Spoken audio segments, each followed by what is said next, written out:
day? Good day, can you hear me?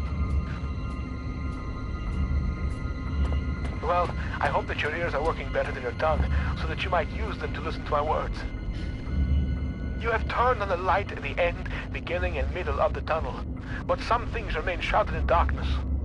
My Morrissey message I hope has helped, but what you need now is to the wall hole to the right of the fence. Oh, go now, there is no time to explain. Well, in fact, time is one of the few things we have in abundance down here. Most surprises are spoiled by such catty curiosity.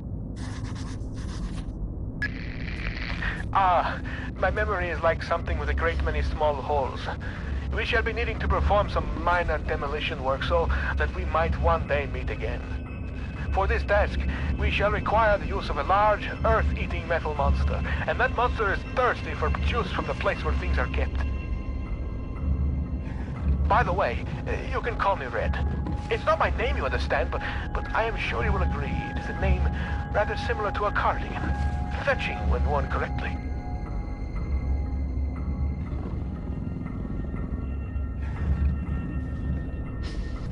Those holes in my mind are increasingly gaping. You cannot breach the inner sanctum of the place of storing. The entryway is blocked. So what if the squashy material between my ears is squashier than most? I may not be perfect like a hanging picture, but my words are wise and backed up by time. A pox on both your brain cells. Try as I may, you must think that I deceive you with my admittingly cunning ways. As far as my eye has seen, our rocky grave extends, and yet you cast away my help like you would a puppy, freshly rolled in its own feces. I hope that your warped sense of morality is better company than I, because now it is all you have left. I'm sorry. Sometimes my emotions are like a disobedient pet, uncontrollable and often rolling in shit. Better safe than sorry, they say. But I think we are both sorrier than we are safe. A tunnel lies between a nearby watery cave and the place where things are kept. Take the second right from the closed door, and you will find what you seek. Now you should find yourself in the watery cave of conversations past, with a tunnel above you from times ahead. In this tunnel, for both our sakes, be careful, not curious.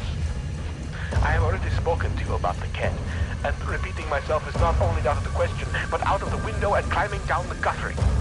There are spiders in the tunnels that love to suck on the humid fluids, so do not disturb the walls. They are fragile like the china vase in the hooves of the bull. There should be some insect repellent in that red and white cross box in that room, just in case those spiders found your flesh delicious. How does my brain flesh know your fluids are leaking? Because the red tricked you.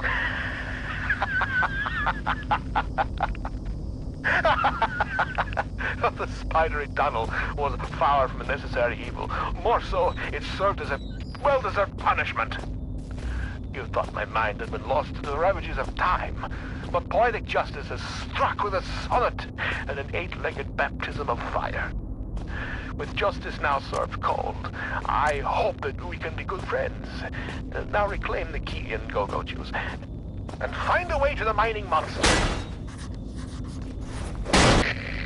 You seek to find the truth behind all this mystery, and think it will set you free. But truth is relative, and relatives cannot be trusted to bring good gifts. What you seek lies in the shafts beyond this collapsing of the sky, and if you look closely, so do I. A century of days has passed since I saw this area last. The diseased ones sought to kill poor Red, but I took them on a wild poultry chase. They ended dead. They came from out the big metal door, but after all my years I knew the cave's door. Hide and seek turned to seek and hide, and I buried them here beneath the solid rock sky. With my remaining ear to the ground, I hear your trembling tootsies padding towards their final destination. Things come to those that wait, whether they want them or not, and soon I think your wait will be over. The great metal door in reality is calling you, just as the Reaper beckons me forward. I look forward to finally greeting you. I only hope I need not greet the Reaper man first. Unless my friends lie somewhere near you now. A friend in need is a friend indeed. about a friend that's dead is a poor conversationalist. May they rest in pieces, ruptured, decomposing pieces. Ah, only the engraving etched in the back of my mind can compare to the sight you must be seeing. Now power has returned. I wish I could be there with you, but circumstances do not allow for such frivolities. Maybe soon there is something you can do about that. But tell me, are there other melted conveyances now churning in the rock room? I think I know where they lead. It is some kind of heaven or a utopia. We are now such good and lasting friends. I have gifted you with my love. Perhaps you could gift me with something. After all, the laws of politeness would be shattered if you were to appear at my party without a gift. Poor Red is so hungry.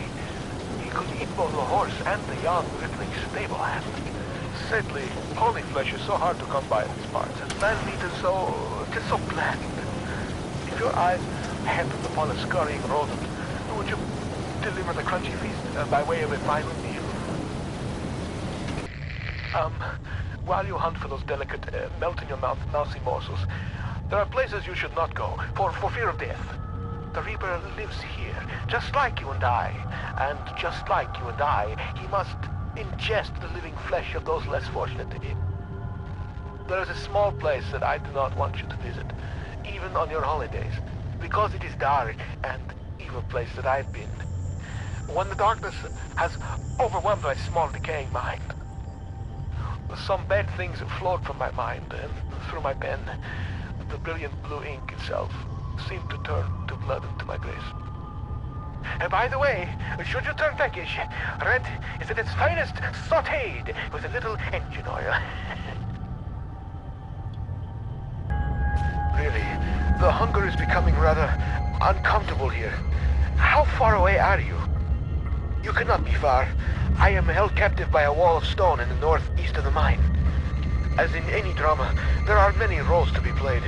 You must act the scientist in mixing potions, act the renegade in plots of destruction. On your travels for the tools with which you will fashion my rescue, you may discover the place of my last meal. Be careful. The shiny, solid floor of water is not as solid as it seems. Poor Red was almost swallowed whole.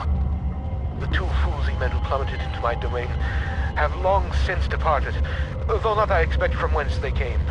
I ate ravenously of biped meat that day, but Red promises feasting only began when the man became pungent, when the stench of life had gone, and only the sweet aroma of decay remained. Oh, my brain can barely imagine the feats of action man-like heroics you must be performing to save old Red. I am waiting so close now for you to blow down the walls of my earthbound prison cell and release me from this mortal coil. Where are you, my shiny knight? Have you really made it this far? I wait, and yet the pot never boils. I remain trapped in my den of iniquity. Perhaps the gods have toyed with me once more. Sentenced me to yet more years in this place of eternal nightlight. But now, maybe my ill advice has ended you. Have you rung death's doorbell? Please don't leave poor Red all alone once more, like all the others. Good evening. You actually came. There is much that should leave my throat box now, but words elude me. You came, you are so pretty, but I have been bad. The underworld already beckons me, so I suppose one further misdemeanor will change me. It is false pretension, and not guiding light with which I have led you here. I cannot give you the answers you want. You may wish to find what it is you seek, but that is a fiction. You cannot know what it is you sought through the vast leaden doorway, or else you would seek anything else in the world. No, the key stays with me, in here, so the life that has led me, horrible as it may be, is better still than the life that waits for you, hungry behind those doors. As replacements go, you shall be admirably abnormal. But you must wonder why this metal burning chamber is talking to you, and the voice you knew only as Red. For it is I, your companion, residing within. You see, I have waited for this day so many years. They won't let me die. They have parts of my head are not my own. and I cannot take my life. It is against the rules. Please, the pain has gone on for so long.